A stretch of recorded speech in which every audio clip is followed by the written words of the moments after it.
Bismillahirrahmanirrahim. Assalamualaikum warahmatullahi wabarakatuh. Perkenalkan, nama saya Mirna Siti Nur Hidayah, NPM 1950600127.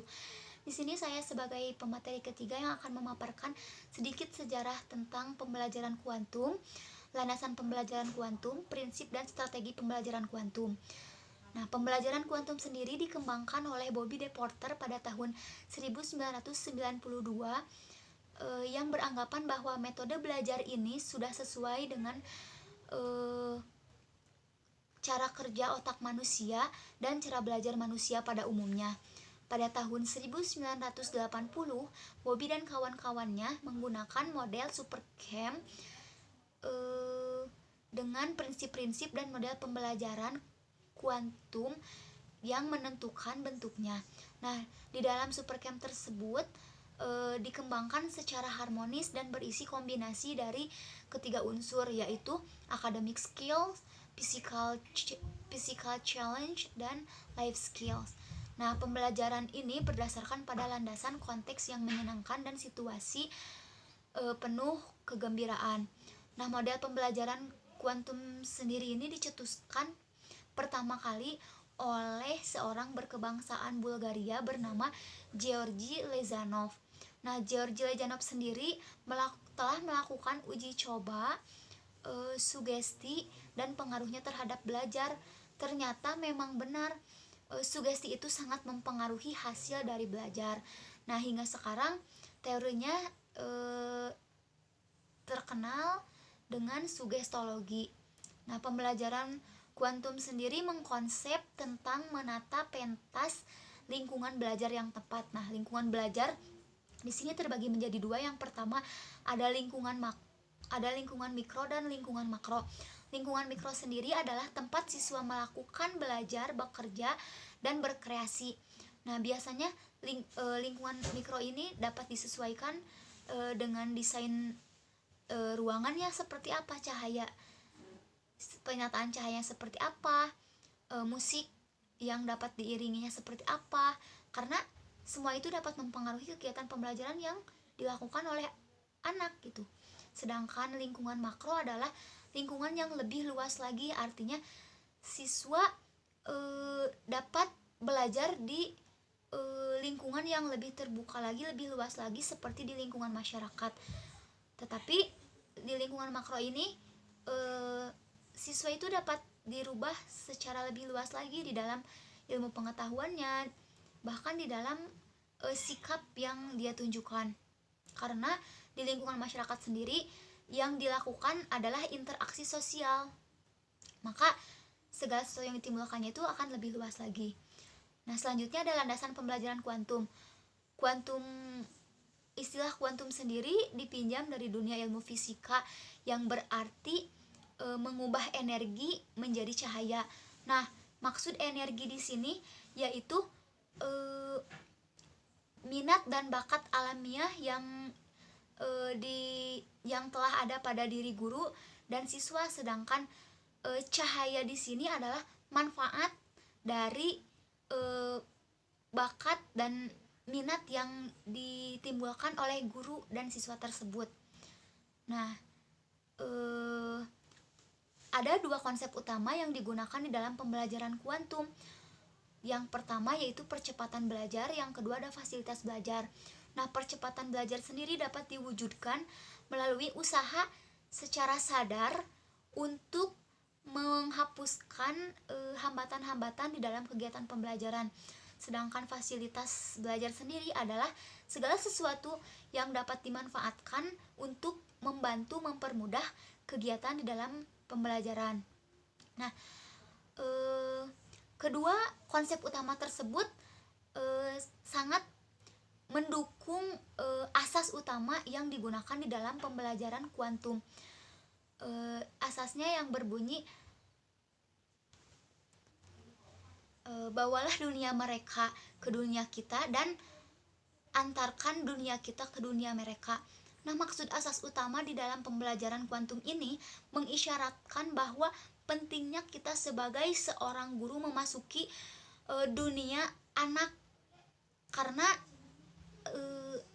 langkah tersebut merupakan langkah yang paling awal dan paling utama di dalam setiap kegiatan pembelajaran. Mengapa?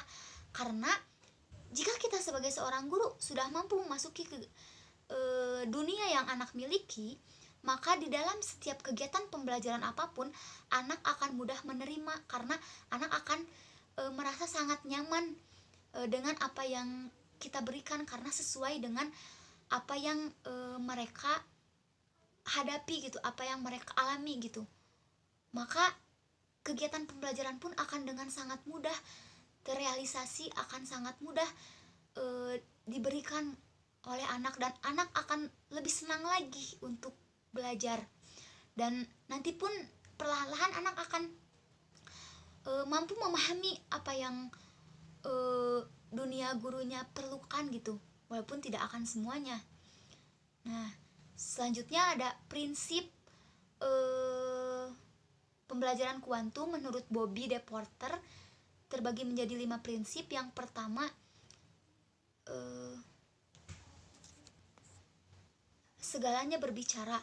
Maksud dari segalanya berbicara, jadi segala sesuatu yang ada di lingkungan kegiatan pembelajaran yang anak lakukan harus memiliki atau harus memberikan informasi kepada anak di dalam setiap kegiatan pembelajaran. Jadi tidak boleh memberikan segala sesuatu itu sia-sia saja, tetapi harus mampu memberikan informasi kepada anak.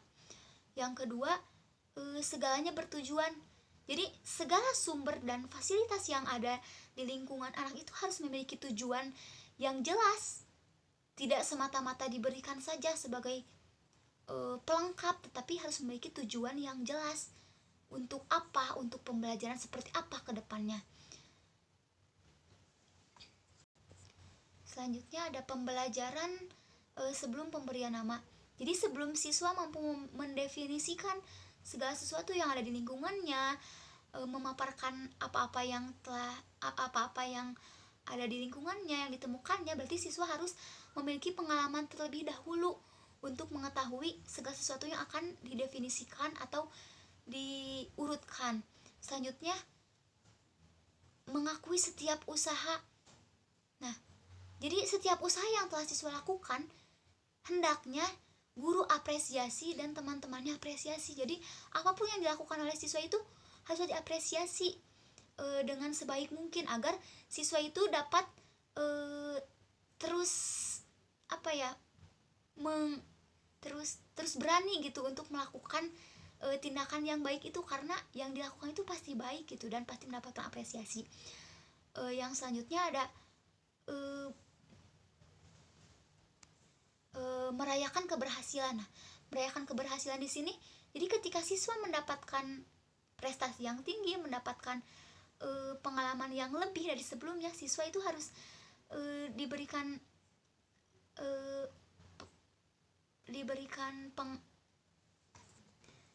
perayaan atas keberhasilannya, karena apa yang telah dia lakukan itu benar-benar luar biasa gitu. Maka siswa pun akan merasa sangat senang dan ingin terus melakukannya.